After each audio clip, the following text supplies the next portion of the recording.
Colorado is one of the best places to photograph fall colors. Mike and I planned this trip months ago, and our timing was just about perfect.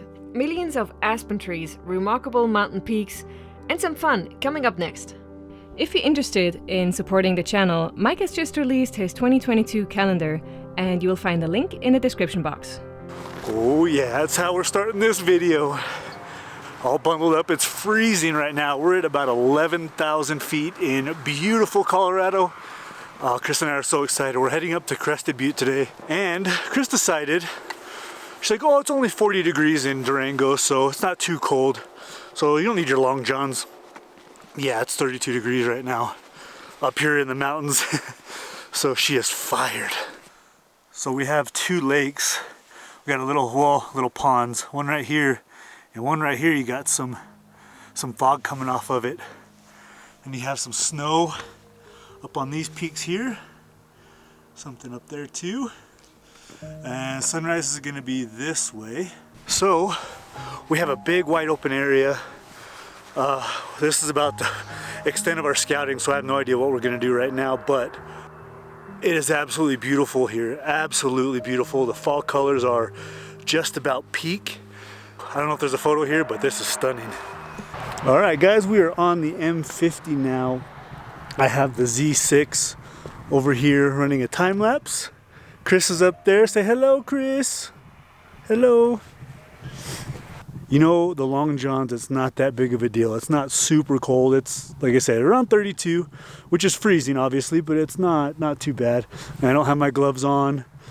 I just got my puffy jacket and a couple of layers, so it's not too bad. Maybe I was being a little bit over dramatic in the beginning, but yeah, now we're just waiting for the sunrise, waiting for the sun to come up. I'm hoping to get some alpenglow on these peaks back here. You got this pond in the foreground right here. You got that middle pond back there with some mist coming up, and then we got fall colors back here.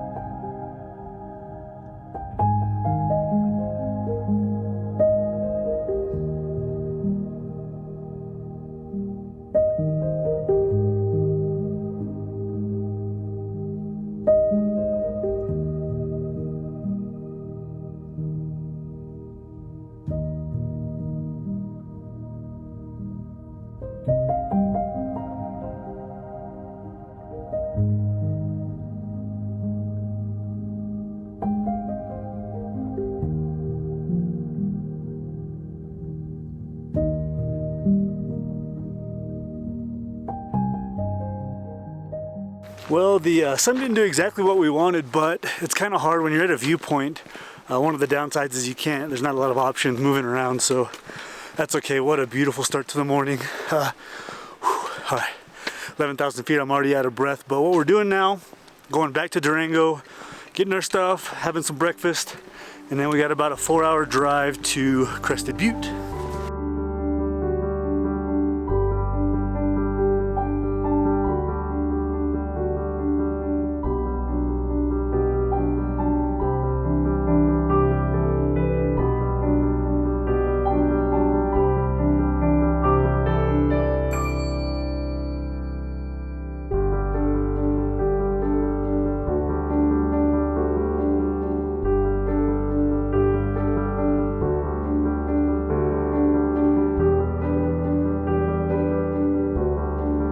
That 4-hour trip turned into about 7 hours, thanks to Google Maps taking us right into a highway closure due to some construction. On the bright side, we had some amazing pizza in Monroe's and got our first glimpse of the area we wanted to explore anyway, the famous Kebler Pass.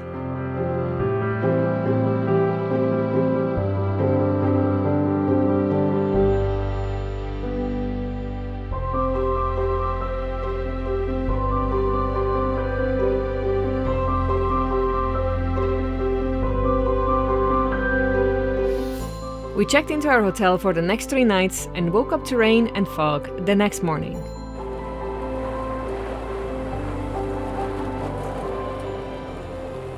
Even though it was raining really hard in Crested Butte, we decided to get up and come over to the pass. Yesterday, because of that detour, we had to come over Kebler Pass. I found this spot, it's like a lookout. I marked it on the GPS and I wanted to come back here for sunrise because you're facing west. So I figured if we can get some alpenglow.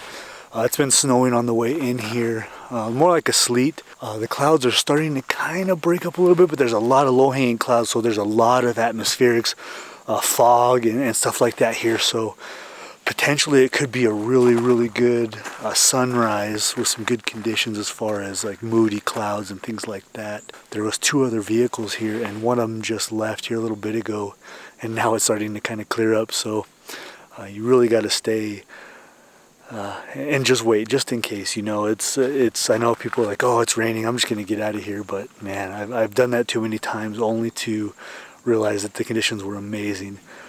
A lot of times the best conditions are, you know, like before and after a storm, or, you know, something clears up just for a few minutes and you get some really amazing conditions. So always stay, don't leave. It is so important to get rid of any expectations when going to a new location.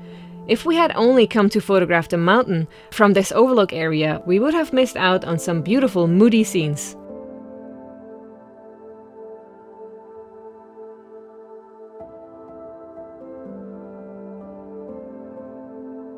Bringing out the telephoto lens and isolating pieces of this amazing landscape allowed us to come away with some very unique images.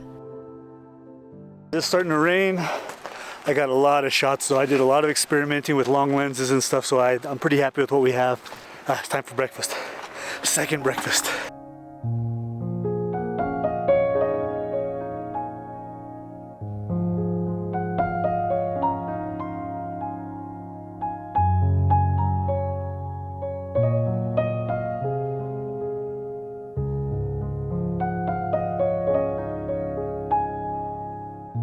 We ended up going back out the same location the next morning, and we were greeted with some beautiful alpenglow.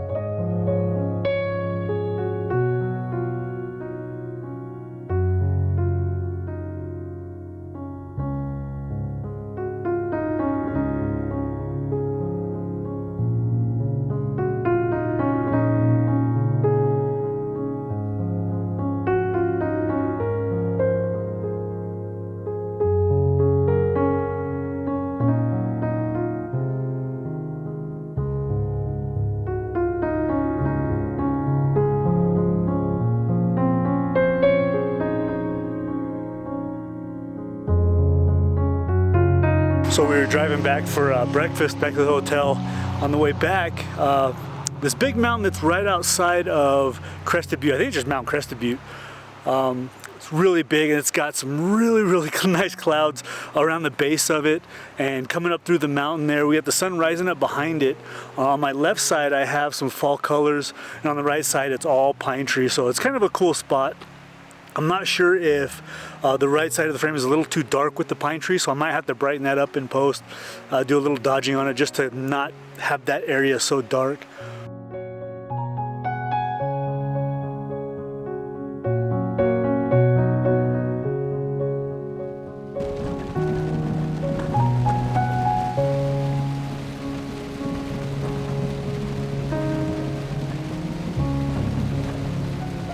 So we drove over this mountain pass, and the fall colors are absolutely beautiful. We come up to this open area and just decided to turn around and head back. It's been raining real bad, which is fine with the weather. We're trying to do this bad weather, you know, getting some shots in this bad weather. And with this rain and the overcast, these colors are absolutely brilliant. So we turned around to come back. We didn't see this mountain range here. It's got snow all over it. We have a bunch of fall colors and stuff. We are literally on the road.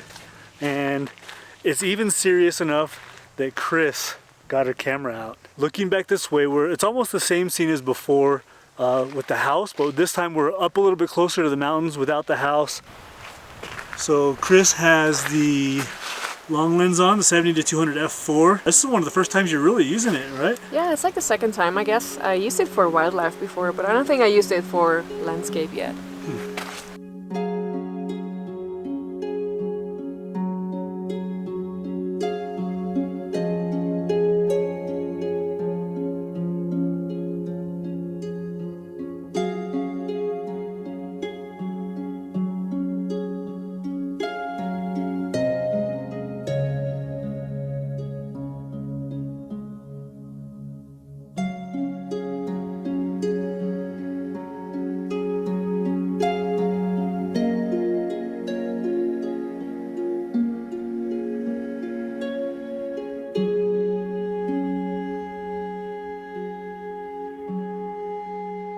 In the next episode, we'll come across the holy grail of landscape photography, reflections.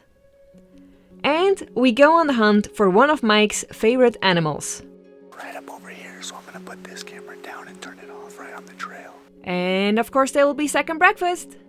So stay tuned and see you next week. Bye bye.